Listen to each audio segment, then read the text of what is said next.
Hello, my friend. The world of magic, filled with legends and ancient tales, is opening its gates once again.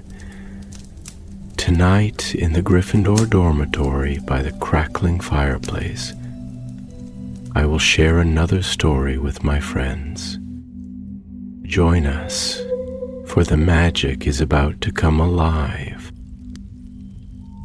The wind in the high rafters of the great hall whispered like memory, like breath left behind by ghosts. Outside, the grounds of Hogwarts slumbered beneath the velvet hush of midnight. The stars blinked softly above the forbidden forest, and the lake mirrored them like a pool of ancient ink. All was still, all was hushed, save for one small figure standing alone beneath the owl-perched arches of the school's front gate. Dobby, the house elf, was free. The sock, oh, the glorious sock, still felt warm in his tiny, trembling hands. A gift, and not just any gift, a token, a symbol, a piece of cloth woven with threads of kindness and stitched with something more powerful than any spell: choice. Dobby clutched it to his chest as though it might float away, and his great green eyes shimmered with unshed tears, full of wonder and disbelief. He had never stood so still before, not by command, not by fear, but by awe. The night breeze curled around his ears and tugged at the ragged edge of his old pillowcase, now little more than a memory of chains. For the first time in his life, Dobby was not being summoned, not being ordered, not being punished. He could go anywhere, he could do anything, he could speak without trembling, he could blink without fear. The silence was not punishment, it was possibility. And yet, freedom, he realized, was very big, far bigger than he had imagined. It spread before him like the endless sky above the towers of Hogwarts, beautiful and terrifying in equal measure. He stood for a long time, listening to the distant sound of leaves stirring in the forest, the low hush of the world dreaming, and wondered, what does a free elf do next? He had no home to return to, no bed, no place carved out just for him. The Malfoy house was lost to him now, as it should be, but it had still been a place with walls, with food, with rhythm. What did one eat? Where did one sleep when no voice dictated it? A soft hoot echoed from a distant tree. The sound startled him, and his small feet took a cautious step forward. "Dobby is free," he whispered aloud, as though reminding the world and himself that it was not a dream. His voice faded into the night, carried off by the wind like a secret.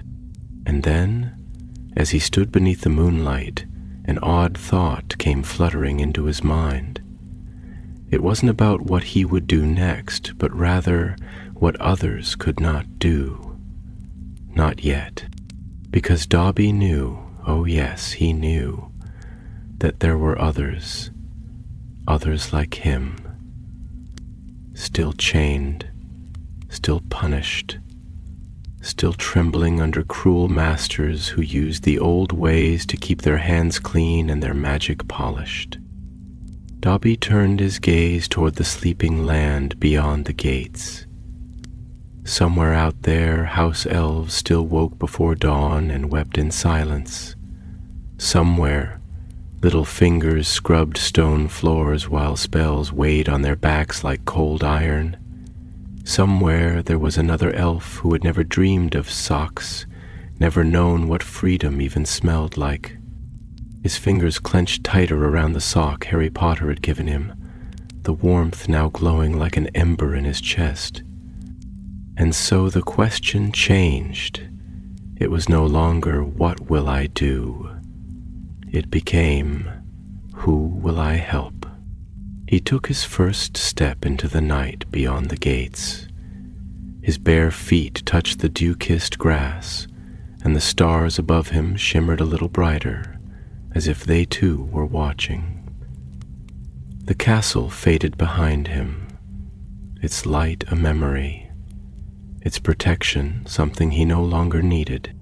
Dobby walked through the darkness with no wand, no map, and no destination, but with purpose, and that was enough to guide him.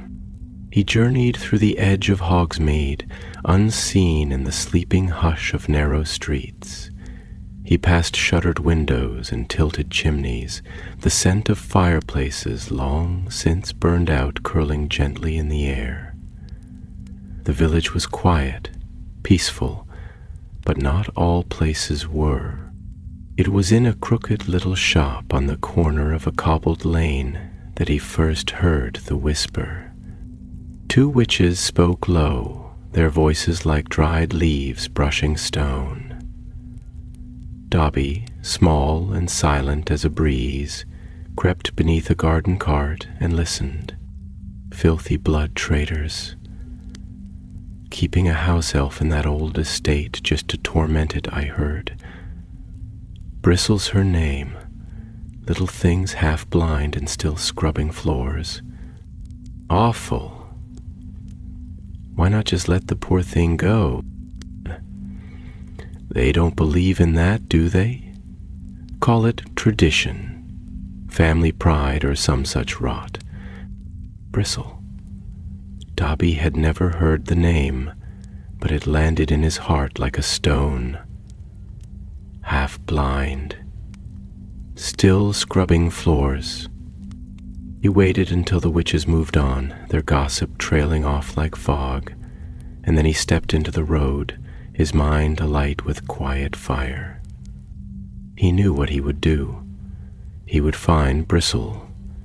He would find her and tell her about socks, about choices, about standing beneath stars and not needing permission. But first he would need to find her. And that meant venturing further than he ever had before. It meant finding the place where old bloodlines hid their shame behind velvet curtains. It meant returning to the kind of world he had just left behind. Dobby wrapped the sock gently around his arm like a sash, a badge of honor, and began to walk. The wind rose playful now, as if it had taken a liking to this brave, free elf who dared to wander the world for someone else's sake. And the stars above him whispered a blessing. Go, they seemed to say in their old silver language. Go, Dobby, go. The road that stretched ahead of Dobby was not one you'd find on wizarding maps. It curved through the lesser-known corners of England's magical countryside, through hedgerows that whispered in languages only old creatures understood, past streams where the water remembered names long forgotten by men. In the dawn's quiet hour, when the mist still curled like dream breath around tree roots and the air felt soft and curious, Dobby walked. He moved with no certainty of direction, but with a heart pulled forward by something deeper than logic, an instinct born not of instruction, but of something new and tender within him. Empathy freely chosen.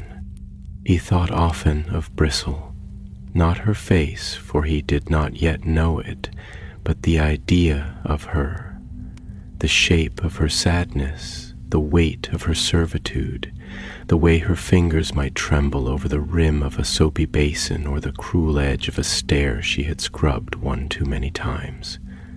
Dobby did not remember all of his own punishments, not because they were few, but because they had become a kind of background noise to his early life, a silence filled with slaps and scoldings, spells and scorn. But he remembered the feeling of being unseen while doing everything to be perfect, the ache of serving without thanks, the hollow echo of identity wrapped only in usefulness.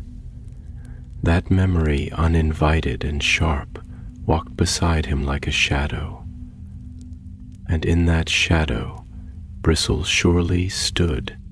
As the sun climbed higher, Dobby came upon a crossroads where the wildflowers grew in brilliant defiance of the ordered fields surrounding them. Yellow blooms with faces like coins turned toward the sun, and bluebells trembled as he passed. He paused there, at the place where the road split into three, the way forward becoming a choice rather than a line. One path led toward the whispering woods of Harken Glen, a place he knew by name only from Malfoy murmurs and warnings. That's where the blood families hide their misbegotten mistakes, Lucius had once spat. Another led to a quiet village where chimney smoke already danced in the morning air, and bells rang softly for breakfast. The third trailed into the hills, toward old ruins and older stories, places where the past lingered thick in the grass and the very stones held grudges. Dobby tilted his head, listening, not with ears, but with something deeper. The world, he'd come to learn, spoke in feelings when one listened gently enough. A bird trilled 3 notes from a twisted tree in the Harken path, then fell silent. A breath of wind curved down from the hills and tugged at the hem of his robes. But it was the village path that carried a scent on the air, a trace of soot perhaps, or something bitter and low-burning, like the remnants of a house where laughter had long since died. And beneath that scent, so faint that even his keen senses barely caught it, was something older, the sharp metallic twist of suppression magic. Dobby knew it. House health binding spells left a residue on the air like iron rusting beneath a floorboard. He turned without hesitation and followed the village path, not for the sake of certainty, but because his heart had tugged that way like a string pulled by fate's invisible hand. The road narrowed the farther he went, until it became more of a footpath than anything meant for carts. Brambles reached for him with soft fingers, and the hedges whispered again, more urgently now, less like lullabies and more like warnings. By midday, the village came into view, folded into a shallow valley like a sleeping animal curled against the cold. It was not the kind of place you'd find on the front page of the Daily Prophet, nor even marked clearly on most enchanted maps. It was the kind of place people stopped speaking of, not because it was forgotten, but because it was remembered too well. Its name, which hung on a faded wooden sign near the entry, Witherby on Wand, was etched in crooked runes that looked like they had been carved with a trembling hand and never touched again. Witherby had the air of something left too long under a heavy spell. The chimneys smoked, but there were no sounds of play. The streets were swept, but the corners held dust as though someone had tidied without love. Dobby slipped into the shadows of an alley, unseen as only a house elf can be when he wishes. He watched, he listened. The people moved about like marionettes, smiling too tightly, bowing too deeply, not to one another, but to a figure walking briskly across the square. She was tall, thin, wrapped in a robe of pale lavender that shimmered at the edges with warding charms. Her hair was bound in coils so severe they pulled the skin tight around her cheekbones, and her voice, though she did not shout, was sharp enough to cut glass. The villagers parted for her like water around a stone. She moved with the self-importance of someone born to command, someone who had never once been corrected. And behind her, hunched low and careful not to meet any eye, was Bristle. Dobby did not need an introduction. He knew. The other elf's posture was not just one of submission, It was of despair so practiced it had become indistinguishable from obedience. Bristle's ears drooped, one of them nicked at the tip, and her small eyes were clouded in one corner with the pale haze of an old injury. Her hands twitched as she carried a bag near twice her size, and her steps faltered now and again, not from clumsiness, but fatigue hidden beneath desperation. Dobby's heart surged with heat.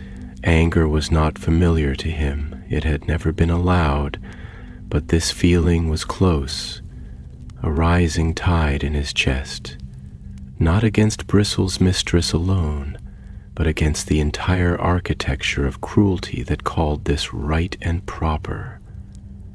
He pressed his small hands to the cold stone wall and closed his eyes. He could not storm the square, he could not shout and point and hurl her chains away, not yet. Magic protected that woman, and old enchantments bound Bristle still. He would need to be quiet, clever, gentle. He would do this as only a house elf could, unseen, unheard, but never unkind. He would start that very night. Night came softly to Witherbeyond Wand, as though the very air had grown cautious of drawing attention to itself. The sun dipped behind the distant hills without ceremony, its fading rays brushing the rooftops in hues of muted gold and ash-tinged violet. Lamps lit themselves in the windows of modest cottages, casting amber pools that spilled out onto cobbled lanes. But the house on the hill, the manor at the village's edge, did not glow warm. Its windows flickered with cold, magical fire, pale blue and unwelcoming, and the shadows around it gathered not in rest but in watchfulness, like wolves circling something ancient and sour. Dobby watched from a thicket beyond the gate, hidden behind a hedge that had been trimmed into unnatural stillness. The manor loomed above, its walls covered in ivy so dark it looked scorched. The garden was lifeless, not from neglect, but from discipline. Every blade of grass the same height, every shrub clipped to identical spheres, every flower either silenced or banished. Even nature had been cowed into obedience here, and Dobby could feel the magic in the soil itself recoiling, tired of being reshaped by hands that never once asked permission. He waited, small and still, the sock Harry had given him wrapped around his chest like a sash of courage. In the deepening quiet he listened to the murmurs carried by the wind, the scuff of boots from patrolling enchantments, the low, steady hum of a ward woven into the iron of the gates, and from within the manor the sharp clang of porcelain on stone. Someone had dropped a teacup. No voice followed the sound, only silence, a silence too rigid to be natural. Then, there it was, a sound so soft it might have been imagined, and yet it struck Dobby like a bell rung in his very bones. A sob, quick, stifled, muffled by a hand too familiar with punishment. Bristle. She was inside. Somewhere behind those pale fires and cruel wards, she wept as quietly as she could manage, and that cry, that single sound, was all Dobby needed. He felt it awaken something within him, not a spell, not a surge of rebellious rage, but a clarity, a resolve so still and so vast it felt like stepping into an ancient river. This was not just about kindness now. It was about the sacred duty of the free to those still bound. It was about what magic meant when unshackled from greed. Moving only when the clouds thickened to veil the moon, Dobby crept along the fence, his fingers brushing the cold stone posts as he searched for weaknesses in the old magic. The wards were strong but old and proud spells often underestimated house elves. Where a wizard's will might clash, a house elf's essence could pass softly, like mist through a locked window. He found a place where the magic pulsed faintly, drawn too thin by the overconfidence of its caster, and whispered a single word in a tongue older than Hogwarts, older than England itself. The magic shivered, hesitant, then relented. He slipped through, unseen and unheard, like a memory returning home. Inside the manor grounds, the air was colder, not in temperature alone, but in spirit. The grass crunched beneath his feet, not with frost, but with a dryness that spoke of roots forgotten. Statues lined the walkway, not of ancestors, but of captured creatures and kneeling servants, each sculpted in positions of defeat. Their eyes were wide, their mouths caught mid-plea, and Dobby turned his face from them, whispering apologies he knew they would not hear. He hurried on, weaving between rose bushes without thorns. Proof of magic used not for beauty, but for control. The kitchen entrance was low and old, a crooked door half sunken into the earth. He found it unlatched, a sign that Bristle was not locked in but simply never allowed to leave. The inside smelled of steam and mildew, copper pots left gleaming but soulless on the walls. Everything was polished, but nothing was loved. She was there, kneeling before a cold hearth, her small hands curled around a cracked teacup, her face hidden beneath a veil of silvering hair. Her ears twitched at his approach, but she did not look up. "Bristle does not sleep," she said softly, her voice like paper touched by flame. "Mistress says sleep is for those who finish their work." Bristle did not finish. Dobby's breath caught, not from surprise, but from how deeply it hurt to hear what he had once said to himself. He stepped forward, not rushing, not startling, and knelt beside her on the stone floor, placing a gentle hand on her shoulder. "Bristle is not alone," he whispered. "Bristle has a visitor." She flinched, her hands tensed around the teacup. "Mistress does not allow visitors. But I am not here by her leave," Dobby said, his voice steady but soft, like candlelight refusing to gutter. "I am here because I am free, and I came to offer the same to you." Now she looked at him, her eyes wide with disbelief, the cloudy one shimmering faintly in the hearth's dim light. Her lip trembled. "You? Free?" Dobby nodded. Harry Potter gave Dobby a sock. Not by accident, by choice. Dobby is no one's elf now. But Bristle's voice faltered as if she did not know how to shape the words. "If you are free, why come back?" And here Dobby smiled, a quiet, solemn smile. "Because freedom means nothing," he said, "if it is only mine." She said nothing. The words lay between them like an opened book, its story waiting to be believed. He took her hand. It was smaller than his, more fragile than it should have been. "Come with me," he said gently. "Come away from this place." But Bristle's gaze drifted to the walls, the doors, the very stones around them. "There are spells," she whispered. "Old ones. She bound my name to the house. I step beyond the threshold and I forget myself. I forget who I am." Dobby's ears drooped slightly, but his resolve did not falter. "Then we will unbind you," he said. "Not with might, with truth.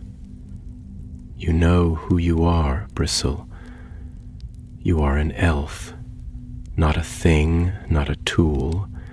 You are more than the words she put on you. Outside, the wind stirred the hedges. A curtain in the upper window fluttered. Time was short.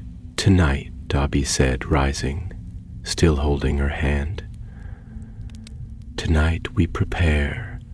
Tomorrow we run. And Bristle, for the first time in what must have been years, nodded. It was the smallest movement, but it echoed like thunder that night, beneath the slow drift of stars and the watchful hush of a moon veiled in cloud.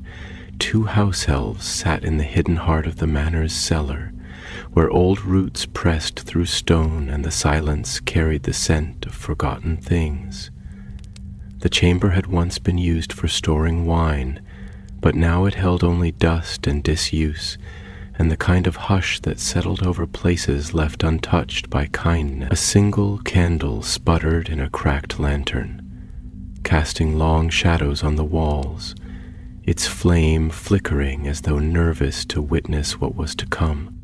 Bristle sat with her knees drawn close to her chest, her hands tucked under her arms, trembling not from cold, but from uncertainty. The idea of leaving had shaken her, not because she lacked the desire, but because hope, once removed from a creature's soul, does not return cleanly. It comes back sharp-edged and uncertain, and it cuts both the heart and the hand that reaches for it. Dobby, sitting across from her with his sock wrapped around his chest like a banner of memory, watched her without pressure, without judgment. He understood. He had once trembled too, beneath the weight of possibilities too large for a servant's heart to bear. "Bristle," he said softly, "do you remember your name?" She blinked, startled, as if the question itself were foreign. "My name?" she repeated, as though tasting a word she'd not spoken in decades. "Bristle is the name given to me when I was bought. Before that I think I had something else." Dobby leaned forward, voice low and reverent. "There was a time before binding spells, before the old mark burned on your wrist, when your name was your own. Not a label, not a leash. Do you remember how it sounded?" Bristle's eyes filled slowly with the sheen of memory, not sharp or full, but like a reflection seen through water. I think it was Bira. Just Bira. My mother called me that when I was very small, before they took me." Dobby smiled, not brightly, not triumphantly, but with the quiet warmth of sunrise touching old stone. "Then that is who you are," he whispered. "You are Bira, and that name still lives inside you. No enchantment, no mistress, no curse can change that unless you let them." She looked at her hands as if seeing them for the first time, not as tools, not as extensions of command, but as her own. The name sat in her mouth like a fragile seed. Bira. It sounded like a spell of its own, and it was, for in that moment Dobby felt the shift in the air, like wind changing direction through ancient trees. Magic stirred, not cast but called. House elves, so long shackled to the will of others, held magic deep and strange, older than wands, older than Latin incantations and polished duels. A name reclaimed was a tether undone, a vow shattered, a gate creaking open from the inside. But freedom is never just a single act. It must be sustained, defended, especially when the chains are not only around the wrists but woven into the bones of a place. The manor had bound Bira not just with spells, but with fear. Fear layered into the air like soot, ground into the corners of her mind until it became indistinguishable from thought. To leave, she would need more than courage. She would need ritual. Dobby had learned much in the months after his own freedom, watching, listening, asking gentle questions in the alleyways of Diagon Alley and the quiet corridors of Hogwarts. There were ways, he had learned, for elves to unmake what wizards had shaped. Rare, delicate ways, buried beneath layers of caution and erasure. But Dobby remembered. Elves remember things in their marrow. From the small satchel he carried, Dobby withdrew a handful of salt wrapped in lavender leaves, a stone etched with a spiral rune, and a shard of mirror stolen long ago from the vanity of a vain and careless master. These, humble as they were, carried the weight of meaning, and in elf magic, meaning was everything. He laid them out gently on the stone floor between them, and drew a circle around the offerings using dust from the cellar itself, dust soaked in years of toil and silence. It would serve as both barrier and beacon. Place your hand on the mirror, Dobby instructed, his voice gentle but sure, and speak your true name, not loud, not for the house to hear, but for you. Say it like you are planting it in the world. Bira hesitated. Her fingers hovered over the shard, and for a heartbeat Dobby feared she might pull away. But then she exhaled, slow and shaking, and pressed her hand to the glass. "Bira," she whispered, her voice cracking.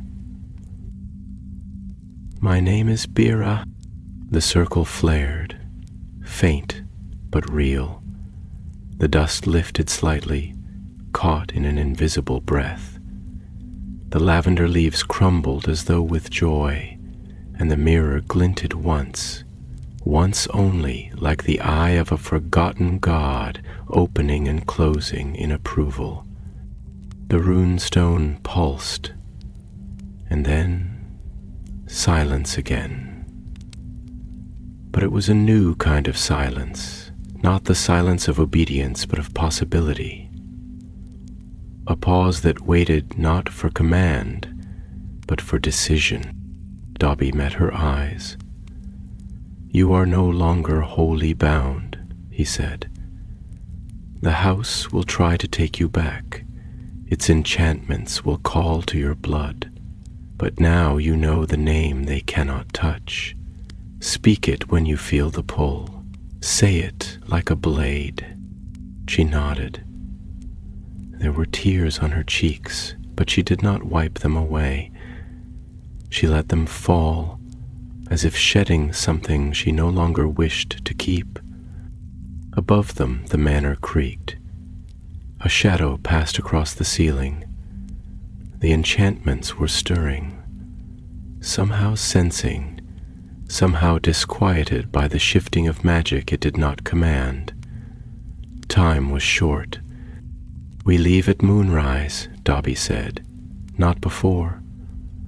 The house sleeps deepest then, but when we go, we do not stop.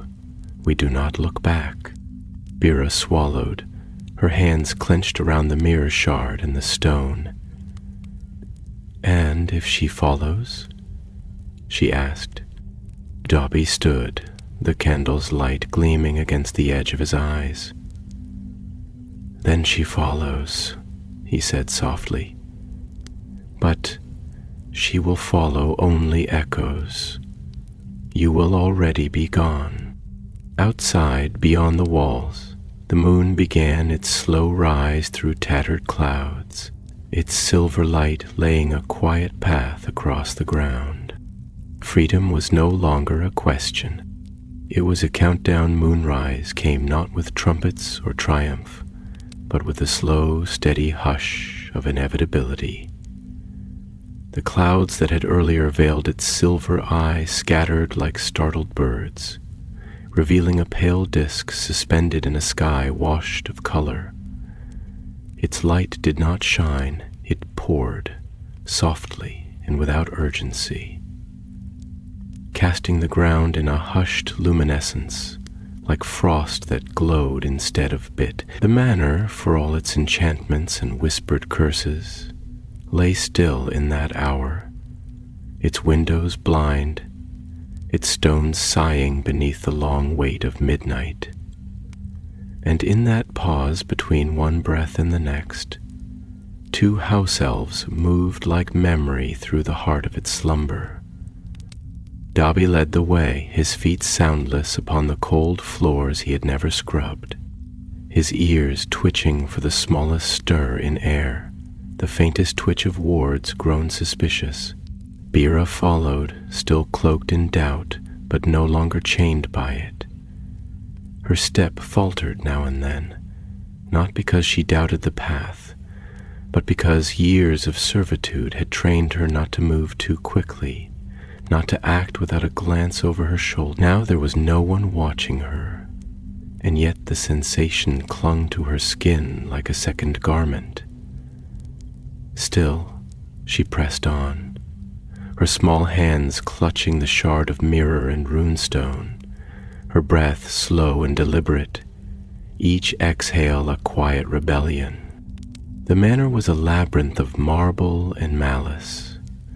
Hallways stretched longer than they should have, enchanted to disorient any who did not belong. Staircases turned at odd angles, leading one moment to libraries and the next to broom closets, depending on the mood of the house. But Dobby had seen enough of wizardkind's false grandeur to understand that the more a place tried to impress, the easier it was to trick. He did not try to outmatch the enchantments. He bypassed them, not with force, but with understanding, slipping through the seams in the magic where pride had left it lazy. They moved through the eastern corridor, where portraits lined the walls with eyes that flicked open only once every hour, and they paused at each, waiting for the blink before crossing.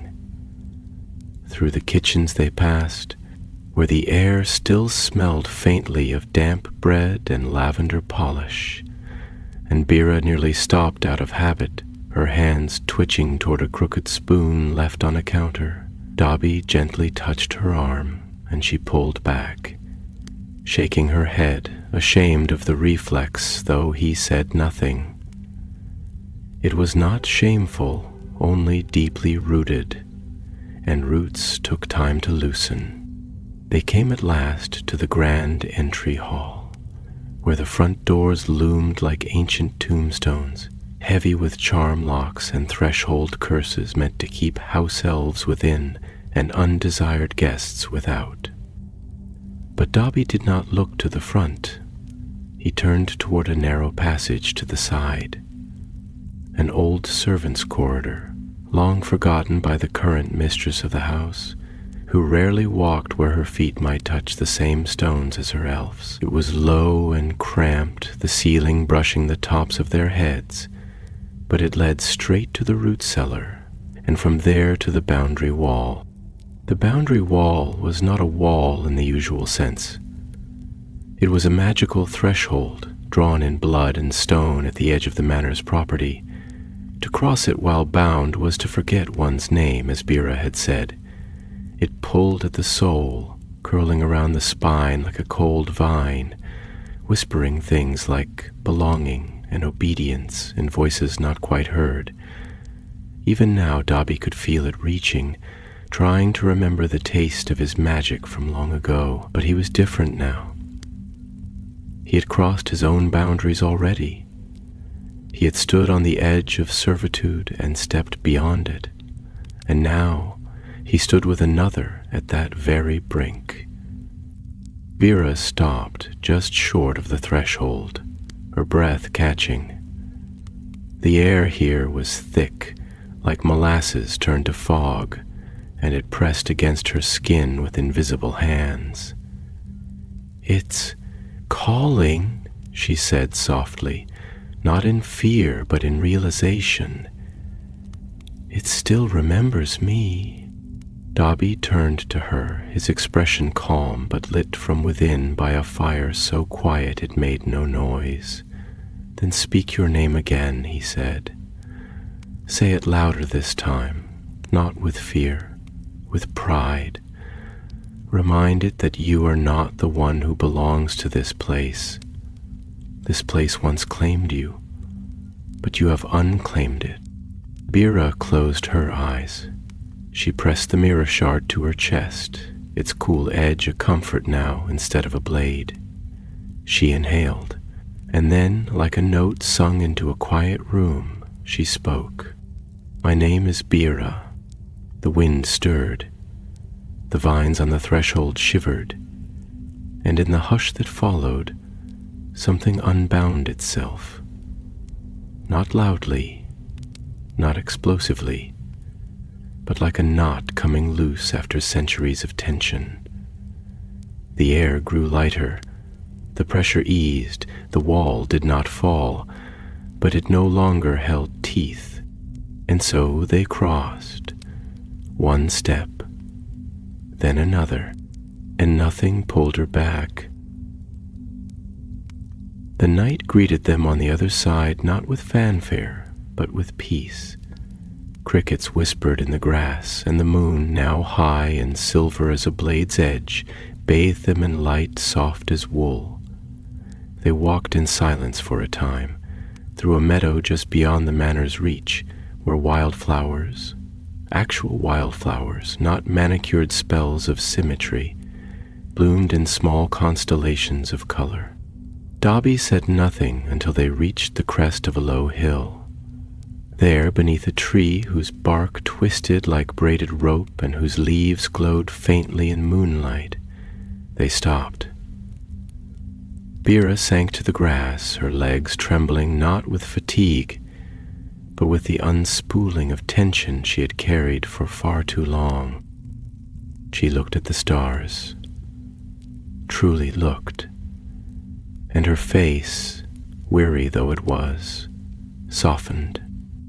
"I never thought the sky could be so wide," she murmured. Dobby sat beside her.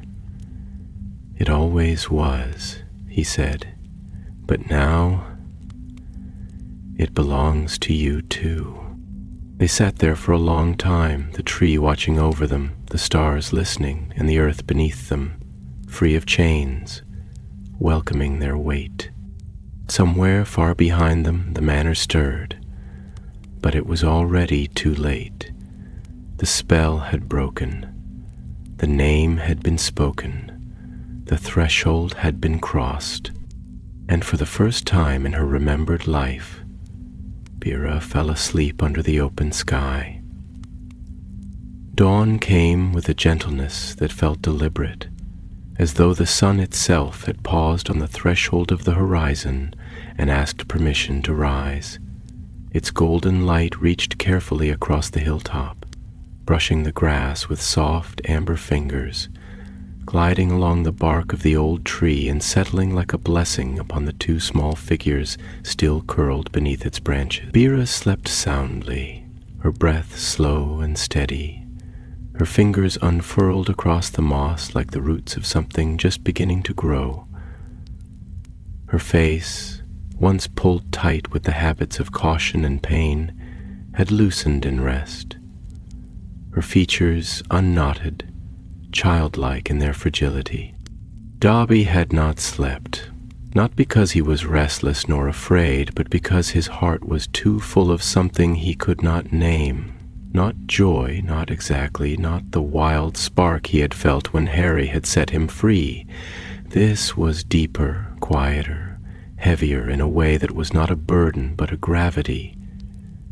He watched the horizon with eyes wide open, not only to the light, but to all the world had become.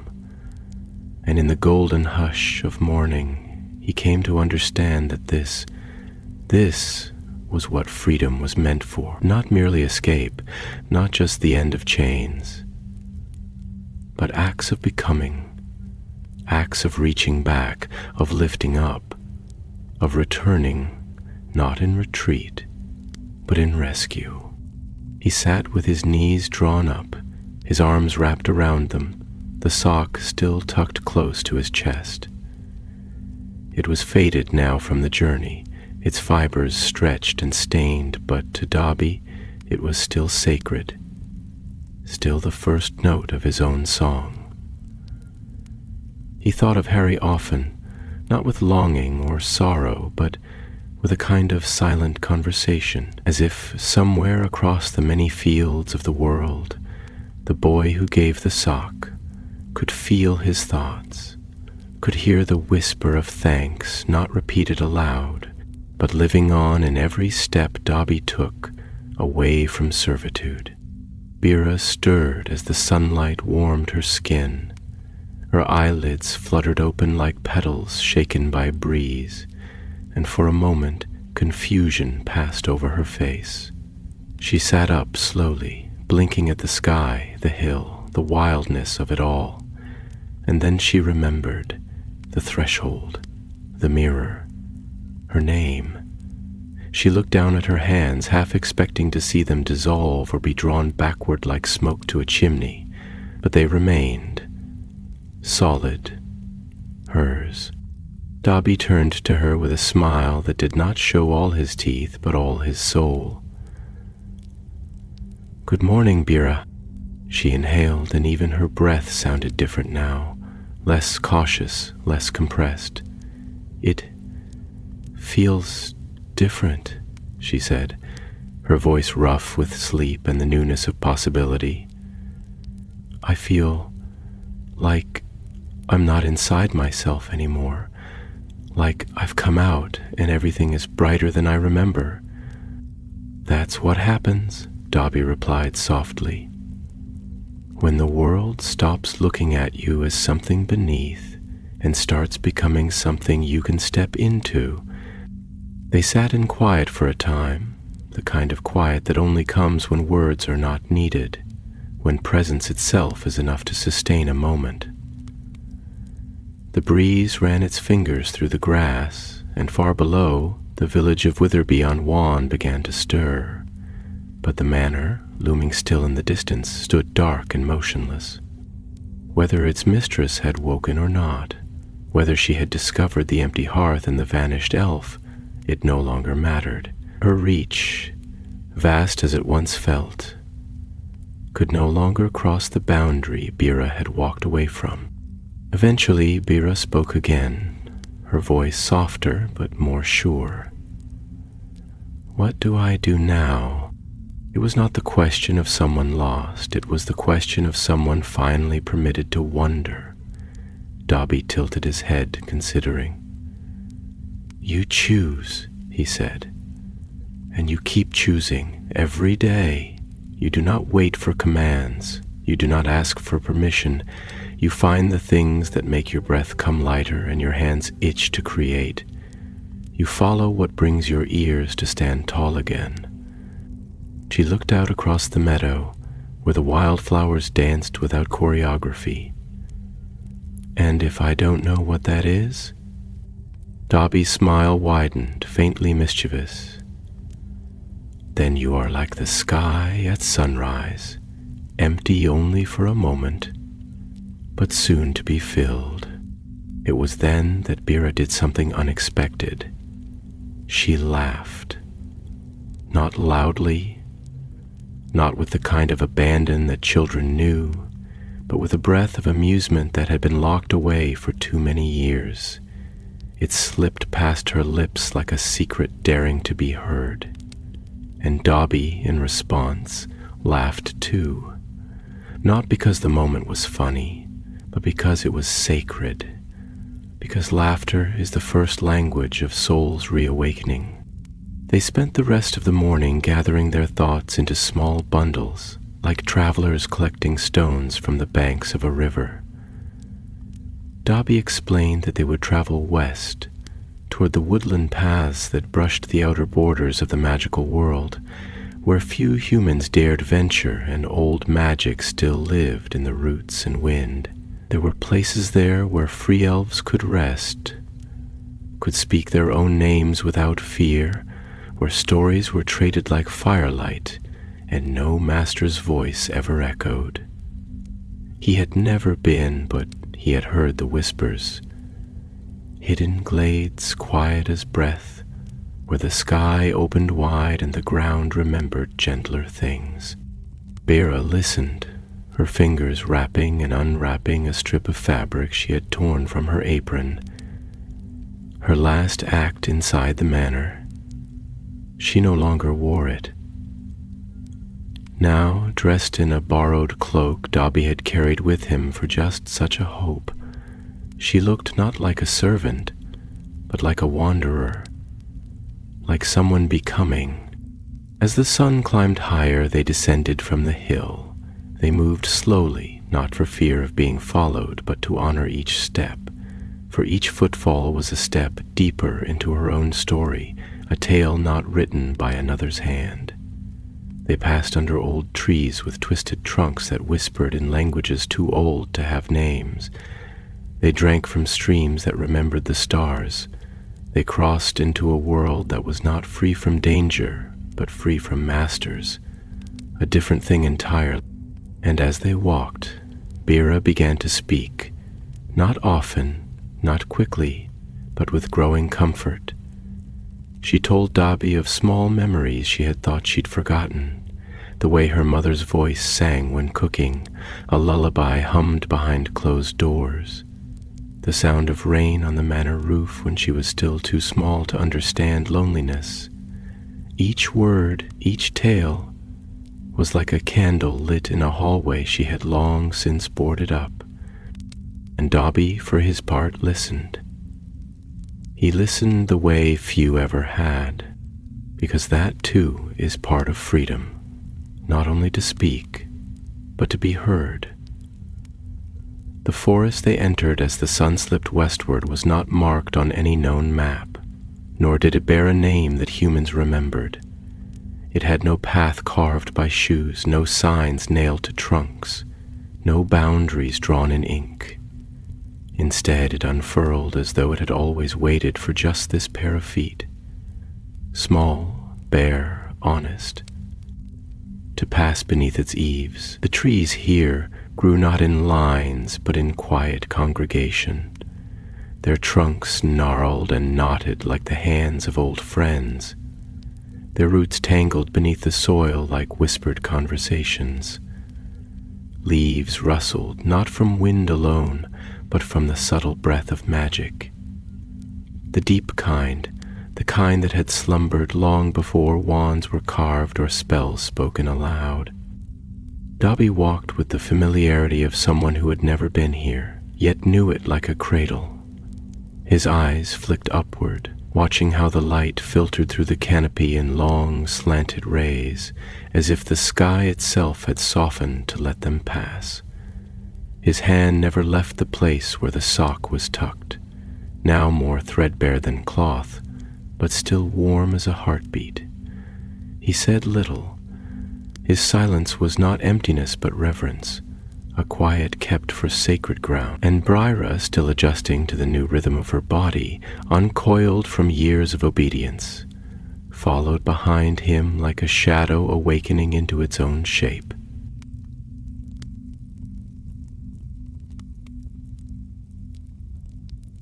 She had not asked where they were going exactly, only that they were going forward, and perhaps that was all that mattered.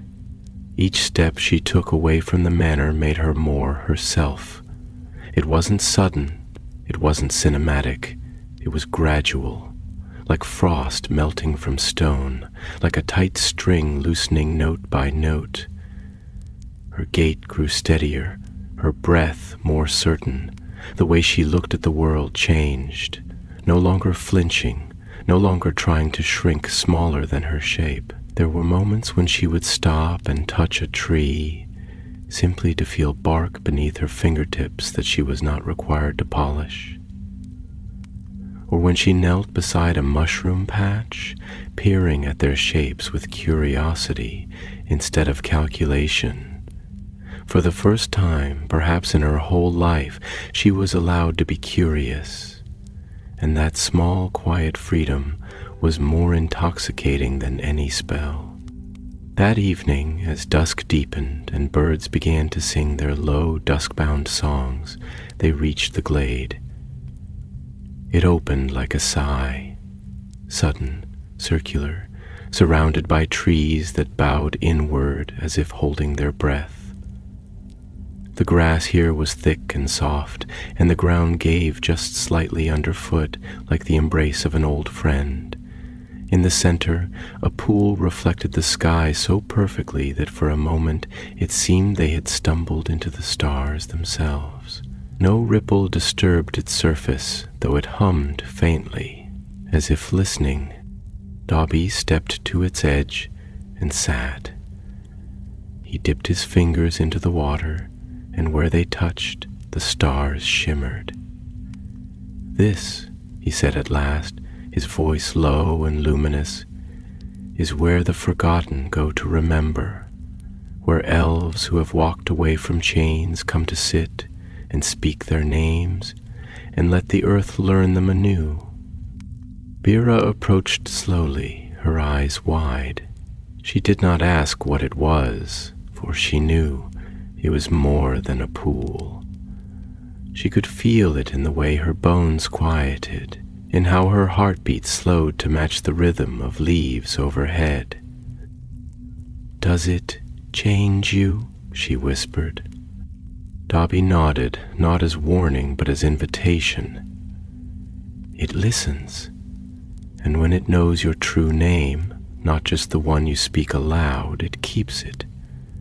Not to hold, but to echo, so you never forget again."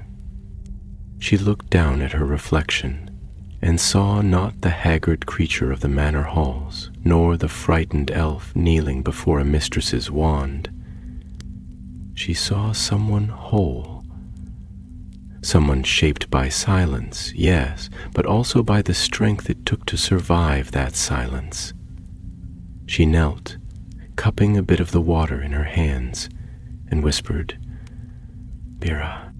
The water did not glow, nor swirl, nor rise like enchanted potion, but it shimmered, and somewhere beneath the surface something sang.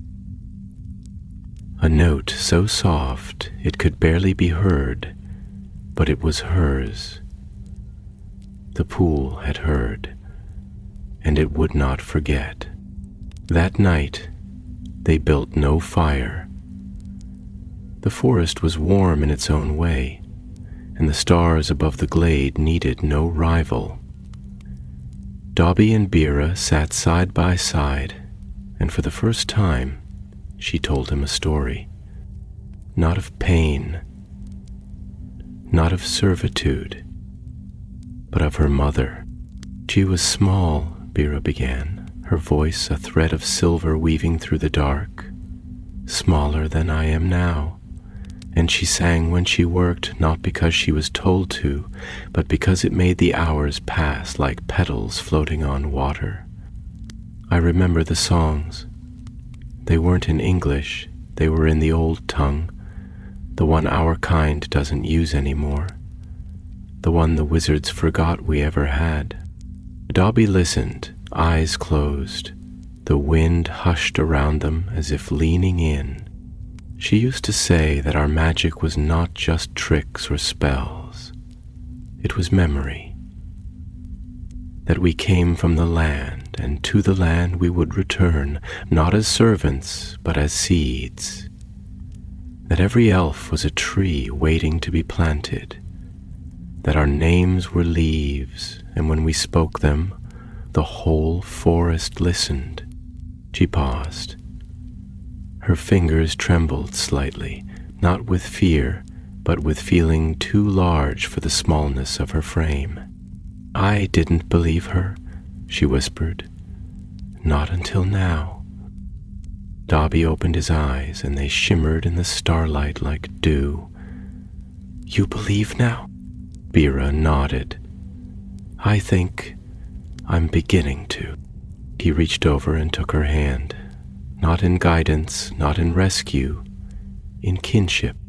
And the glade, old and knowing, held them like a mother holds a child returning home after too long away. The days that followed passed not in haste, but in a rhythm that seemed borrowed from the earth itself, slow, patient, circular. In the heart of the glade, time softened.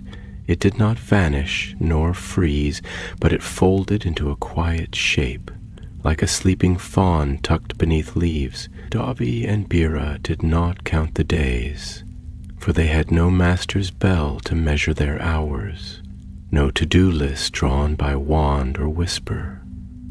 The rising and setting of the sun were their only clocks, and in that simple trust they discovered something rare, time not as a chain, but as a cradle. Each morning they awoke not to alarm but to light, dappled and gentle, filtering through the ancient boughs like blessings poured in gold. Dobby would rise first, not out of obligation, but because he had never lost the instinct to watch over others. He would gather berries and roots from the edge of the glade, speaking softly to the plants as he moved, offering thanks in the old ways before plucking anything from the soil. Bera would follow soon after, her step still cautious but no longer timid. Her movements, once bent and braced as though waiting for reprimand, had begun to loosen, like knots untied after long strain. She no longer flinched when she stepped on a twig. She no longer whispered apologies into the wind. Instead, she sang. It began quietly, the songs, not in words, but in tones, soft hums that rose from her throat as if pulled by the trees themselves. They were the lullabies her mother had once sung while polishing brass by moonlight, or whispered over the rim of a soup pot. Dobby never interrupted, never asked for lyrics or meaning. He simply listened, letting the music fill the spaces between them like firelight. There was something sacred in the sound, not because it was beautiful, but because it was the sound of a voice no longer curled inward. It was a reclaiming, and in that place, beyond the maps, beneath the stars, between the memory of chains and the mystery of choice, they began to build something. Not a home, not yet, but a beginning. They crafted a shelter from moss and woven branches, not out of necessity, but for the joy of creation. Each leaf placed with intention, each knot tied with care. There was laughter, too, awkward at first, then swelling into something round and real. They joked about the crookedness of their walls, the birds who scolded them from above, the squirrels who tried to steal their berries with indignant chirps. These were not the jokes of servants sneaking mirth behind closed doors. These were the jokes of people learning they had always had the right to smile. But it was not only peace that the forest offered them, it was also reflection. For even in sanctuary, the past does not vanish. It lingers like fog at the edge of the mind, rising when the wind is just right, when the shadows fall just so. And one evening, as twilight folded the sky into silken hues of violet and rust, Bera sat alone at the edge of the pool and let herself remember. Not because she wanted to. Dobby watched from a distance, saying nothing. He knew this silence too well, knew the shape of the thoughts she was tracing with her eyes as they followed the still water. He remembered the first time he had dared to ask himself, what was done to me, and why did I think it was normal? It was not a question that came easily to those who had survived by minimizing pain, by telling themselves, this is just the way of things. To speak it aloud was like cutting through your own skin. But in the forest, she did not need to speak it. The trees bore witness. The pool remembered. And when she finally stood and returned to their small shelter, her eyes were red but clear. She sat beside Dobby, folded her knees beneath her, and said, "She used to make me polish the mirror twice a day, not because it was dirty, but because she liked to see herself when she hurt me." Dobby turned to her, not with horror, not with pity, but with the quiet kind of acknowledgement that can only come from one who has walked that same dark road. "And now," he said gently, "you carry your own mirror, and it reflects you, no one else." Vera nodded. Her hand drifted to the pouch at her side, where the mirror shard and runestone still rested, wrapped in cloth, never discarded. "I'm not angry," she said. "I thought I would be. I thought I would hate her." Dobby looked up at the stars. "Freedom doesn't require hate," he murmured, "just distance, and the courage to not go back." They sat there for a long time, letting the stars rise. They did not speak again that night. They did not need to. Some stories, once shared, become part of the ground beneath your feet, and all that remains is to walk forward. The wind changed on the 5th day, not in violence, not with storm or omen, but in that subtle way the air speaks when something in the world has turned. Quietly and without announcement, it rustled differently through the trees, as though the leaves had begun to whisper not only among themselves, but directly to the hearts of those who listened. Dobby noticed it first in the stillness between the morning bird song and the call of the first raven, an emptiness that was not absence but invitation. The forest was preparing, shifting, not to close, but to open. Something had ripened, something long buried had come to bloom.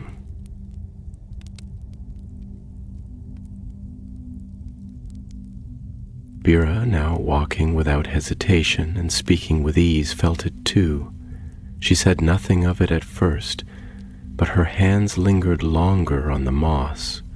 Her gaze held steady on the spaces between the branches, and when she spoke that morning her voice was lighter, still soft, but with the lilt of one who has started dreaming again, not as escape, but as direction. "I had a dream," she said, as they sat by the pool, sharing wild strawberries and cool sips of water from a cupped leaf. "Of other elves, many of them, free, like you and me. They lived in a place made of sunlight and shadow. They sang to the wind and told stories with their hands. They weren't hiding, they were seen." Dobby nodded slowly, a glint of something ancient stirring in his eyes. "There are places like that," he said, "hidden, guarded, not out of fear but out of reverence. I've heard the whispers too. Elves who were never bound, or who broke their bindings long ago and chose not to return to the world that hurt them. They wait, not for rescue but for return, for others to find their way back to the old ways, the true ways." Vera looked out over the glade, her fingers laced around her knees. "Do you think we can find them?" Dobby smiled, not with certainty, but with faith, which is far more enduring. "I think if the forest wants us to find them, we already have." It was not a riddle, not a metaphor. It was a truth too large to be stated plainly. Because the forest they had entered, the glade they had found, the pool that knew their names, all of it had the feel of something ancient and watchful, something older than Hogwarts, older than the ministry, older even than the founding of spells. There were magics that predated structure, that moved not with power but with presence. And Dobby, who had once been nothing but a tool passed hand to hand, now moved with the intuition of one who had learned to listen instead of obey.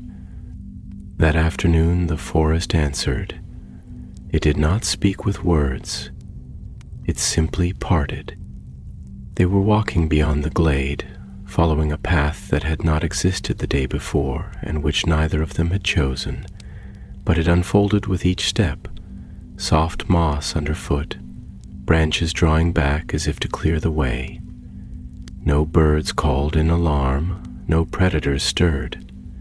Only the sound of their own breathing accompanied them, and the faint music of leaves rustling in rhythms too precise to be random.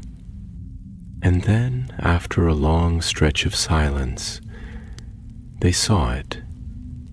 Not a city, not a village, a gathering.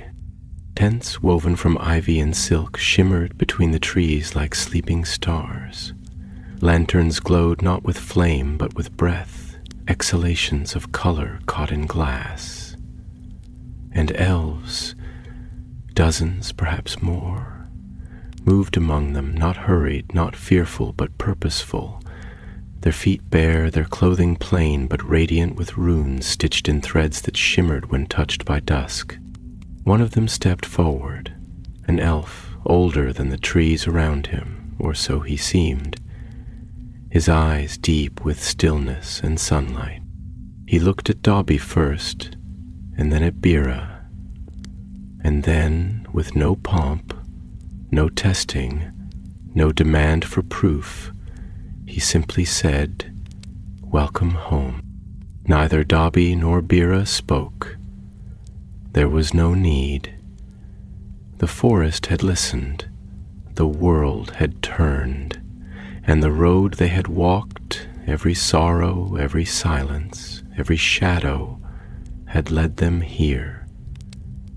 Not just to a place, but to a people. They were no longer alone. Time in that hidden grove of free elves did not pass in hours or days. It unfolded like the rings of a tree. Layer by layer, slowly, gently, each moment pressed into the next without sharp edges. There were no clocks, no calendars carved in stone, no rush to measure the changing light. Instead, the world moved in seasons of the soul, and so, for a long time, Dobby and Bira stayed, not as guests, not as refugees, but as kin returned. Their names were spoken without hesitation. Their stories were listened to with reverence, not pity. And for the first time in all the years since their first bindings, they lived among others who did not question their worth, who did not see their freedom as strange or earned, but inherent. The elder who greeted them was called Aedros, and his voice was slow as rivers and deep as roots.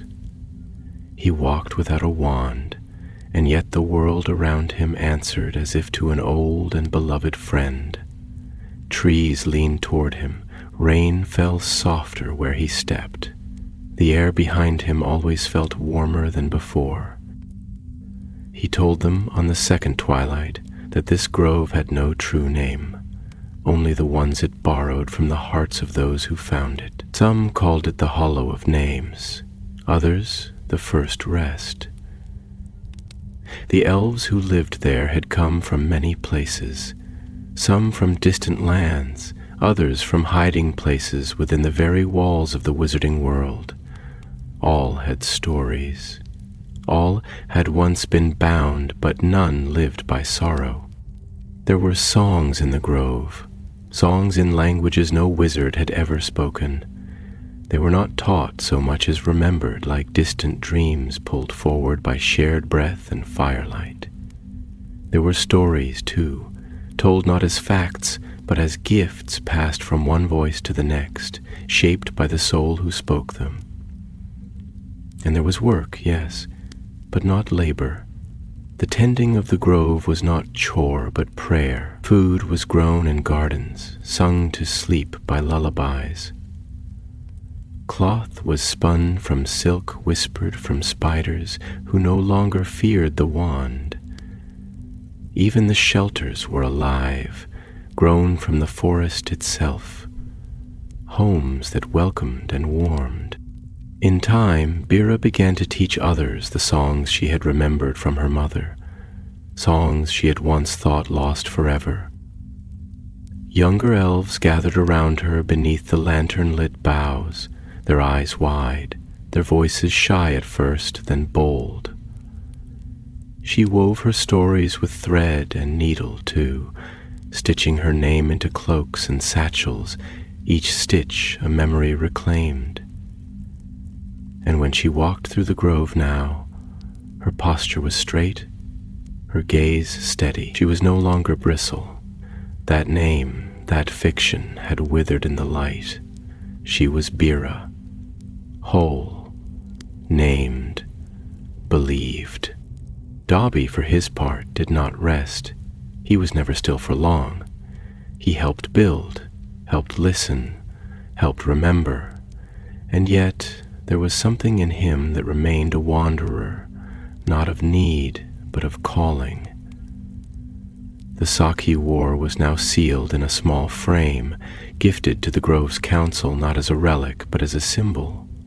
The first fire, they called it, the spark that had made all this possible. And one morning, after many nights beneath the stars, after laughter and story and healing so complete it no longer needed to be named, Dobby rose before dawn and stepped to the edge of the grove. He did not need to say goodbye. Bira found him there, watching the trees sway in a wind that came from far beyond. "You're going, aren't you?" she said, not accusingly, not fearfully, simply knowing. He turned to her, his eyes gleaming with the peace of one who had found his purpose. "There are still others," he said softly. "Others like we were, lost, bound, afraid to even think of leaving.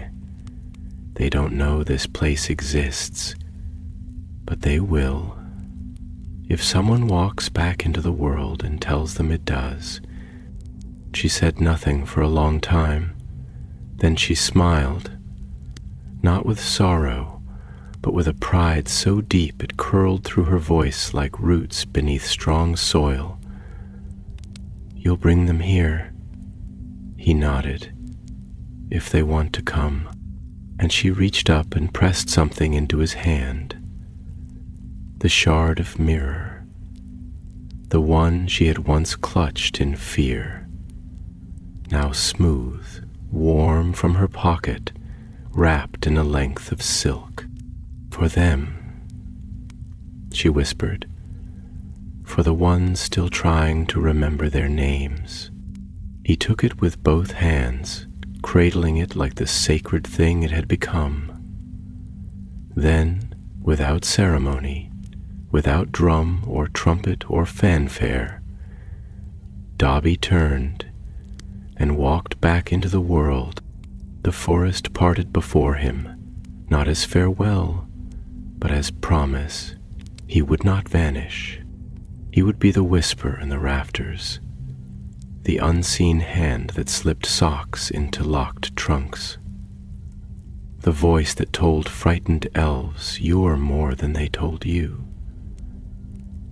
He would return again and again, not for himself, but for those still waiting to know that the stars belong to them too. And in the grove, beneath the silver hush of dusk, the others watched, not with sadness, but with hope, because Dobby was not just free, he was freedom.